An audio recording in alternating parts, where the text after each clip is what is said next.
Hey everyone! Welcome to The Young and the Restless.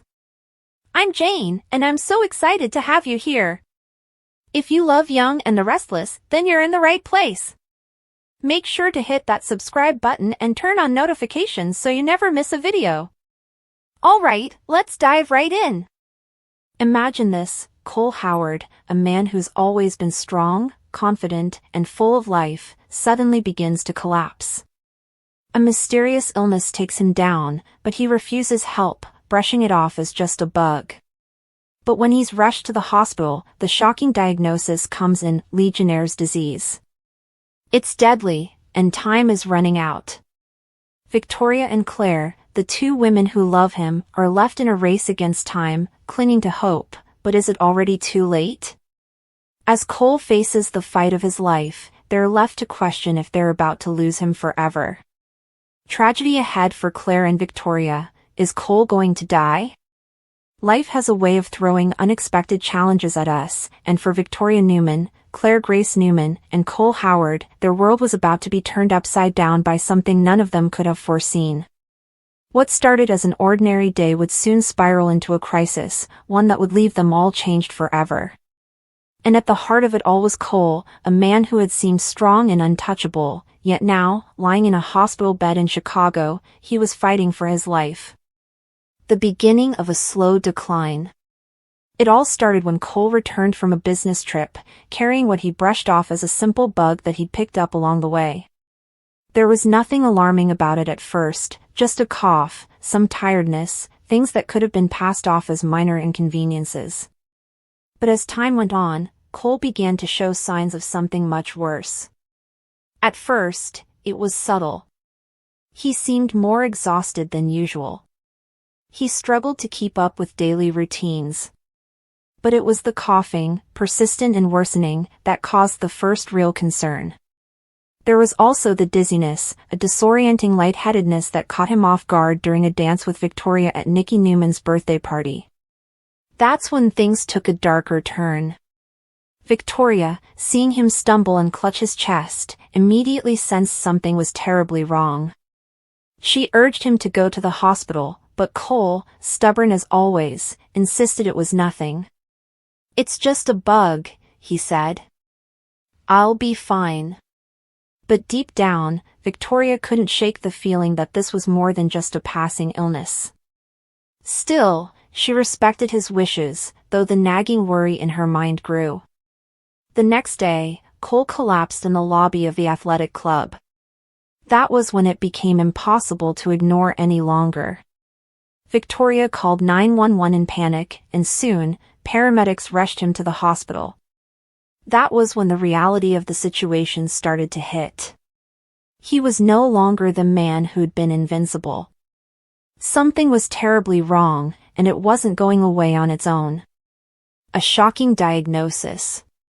When they finally received answers at the hospital in Chicago, it felt like a punch to the gut. After several tests, the diagnosis was Legionnaires' disease, a severe form of pneumonia caused by the Legionella bacteria. The disease, while treatable, can become deadly if not caught early enough. Unfortunately, Cole had waited too long to seek treatment, and now the infection had spread to dangerous levels. The doctors acted quickly, putting him on antibiotics and trying to stabilize him, but the damage had already been done. The disease had progressed too far. And despite all the medical care he was receiving, there was a harsh truth they couldn't escape: Cole's delay in seeking help had likely sealed his fate. Victoria and Claire arrived at the hospital as soon as they were told, both struggling to grasp the gravity of the situation. Claire, always the rock of the family, found herself on the verge of losing it. She never imagined a world where her father wouldn't be there, where his strong, steady presence wouldn't guide her through everything. "Is he going to make it?" Victoria asked the doctor, her voice trembling. The doctor's response was as blunt as it was heartbreaking. "We're doing everything we can, but it's not looking good." The struggle for survival. As the days went on, Cole's condition seemed to ebb and flow. Some moments gave them hope, his vitals improved, he regained some strength. But there were also moments where the situation seemed to worsen. Victoria spent hours at his side, holding his hand, talking to him, trying to reassure him, trying to reassure herself. But no matter how much she wanted to believe he would get through this, there was a gnawing fear in the back of her mind that she couldn't ignore. Claire, too, stayed with him, always trying to stay strong. But the dread of losing him was impossible to ignore. She kept thinking of all the things left unsaid, all the time they thought they'd have, and now, in the face of this illness, it felt like time was slipping away faster than ever before. "I'm sorry, Claire," Cole whispered one night, his voice raspy, barely audible. "I didn't want it to end like this."